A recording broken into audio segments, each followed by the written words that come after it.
Welcome back to the closing bell. 2 minutes left of trade. We just slipped a little bit in the last half an hour of trade or so, but it's still a very positive session. There is the S&P 500 intraday chart view. It's up about 0.6%. You can see pretty much positive throughout the session. That's partly because even though we saw those tariffs imposed on China, they were a little bit smaller than they could have been.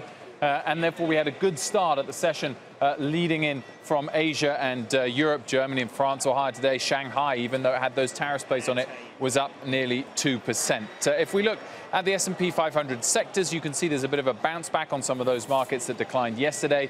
Tech is near the top, as is energy. Consumer discretionary tops the list, up over 1%.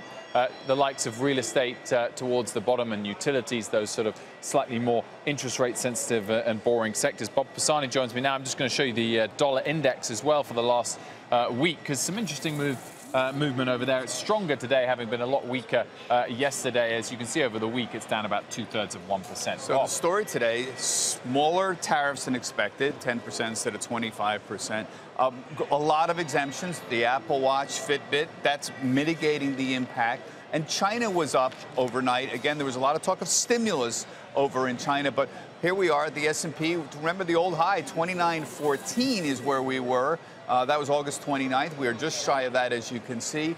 The important thing is those trade names that we kept talking about all the time, the proxies, your Boeings, your Caterpillar, steel stocks, all generally were to the upside today.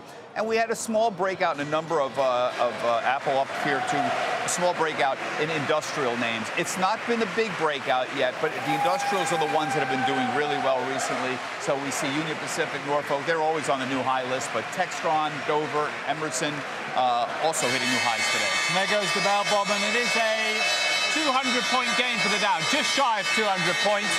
So off the high of the day was about 250, but up 0.8%. for the NASDAQ, which leads the way of the big indices. Ringing the bell here at the big board city at the NASDAQ is Nigel Travis, chairman of Duncan Brands, of course, was on Squawk Box earlier today. That does it for the first hour of the closing bell. Sarah, back to you.